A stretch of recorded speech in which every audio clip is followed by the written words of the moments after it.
If you're anything like our community members or our clients, you might be experiencing a mid-year funk. This is that feeling of low motivation that people typically get around the months of April, May, June, maybe even into July.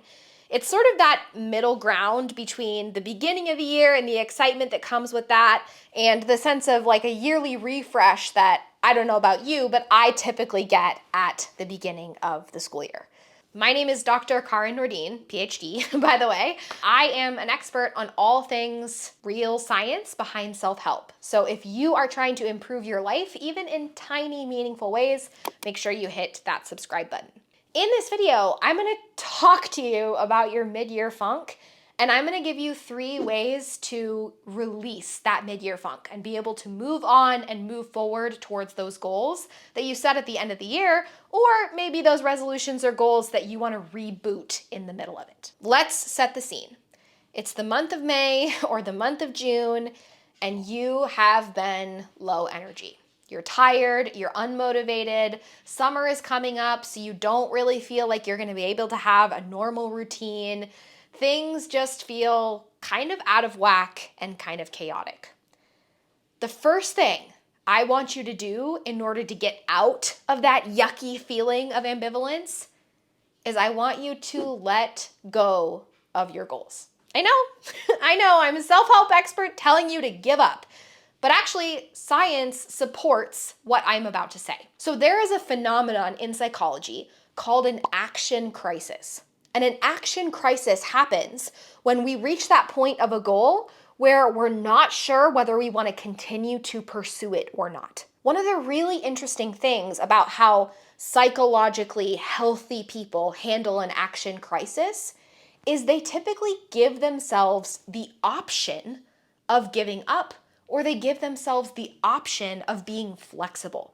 This is actually a cognitive skill known as goal flexibility. What I am telling you is that, let's say, for example, you're like me last year, and you set the goal of competing in a powerlifting meet at the end of the year. In the month of June last year, I was feeling so fed up with that goal that I completely let it go. I told myself, you know what? I'm taking a break from powerlifting training. I'm just gonna move in ways that feel empowering for me, and I'm just gonna let it be okay. I can tell you that I've had countless clients who have experienced this. They're moving towards something and they lose their love for it, and they're worried that if they let it go, that's considered giving up. But let me be really clear with you. Your survival as a human is predicated on the idea that you need to change dynamically as the circumstances around you change. When you touch a stove and it's hot, you dynamically react, pulling your hand away. That is a tiny version of exactly what you're doing when you adjust or release your goals as the circumstances in your life change. Staying hyper-focused on one goal despite value shifts, circumstance shifts, priority shifts, that is actually not healthy. So give yourself permission to let it go. And what I always tell clients is, if you let it go and it's meant to be, it will come back to you. Last year, I took about 3 or 4 weeks off. I gave myself no rules around physical activity. I could do whatever felt good for me. And by the month of August, I was back powerlifting training simply because I refound the reasons why that was important to me. But if I had not taken the time to let it go completely, if I had not taken that burden, that pressure off of myself, I never would have gone back to it. And I actually achieved my goal of training for and competing in a powerlifting meet last year. So that is technique number 1. Thing number 2, once you've taken the pressure off, is to talk it out. There is a psychological phenomenon called ambivalence. And ambivalence looks a lot like this. I want this, but I also don't.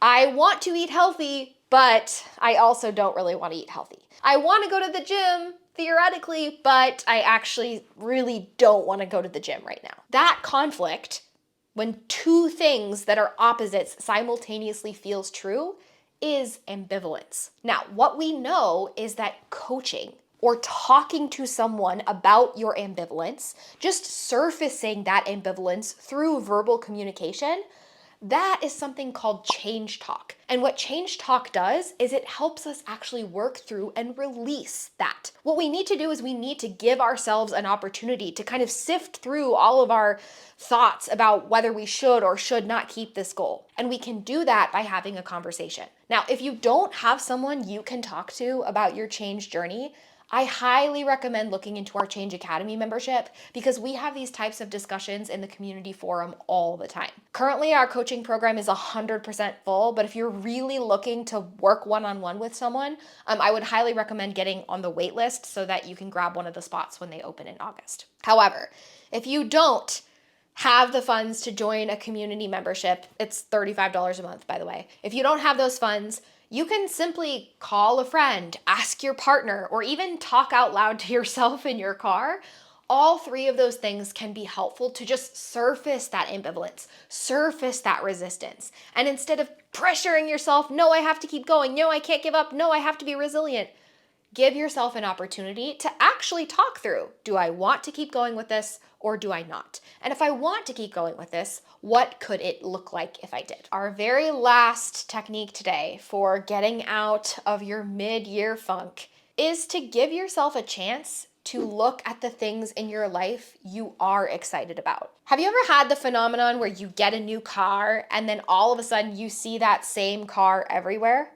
This is a psychological phenomenon known as priming.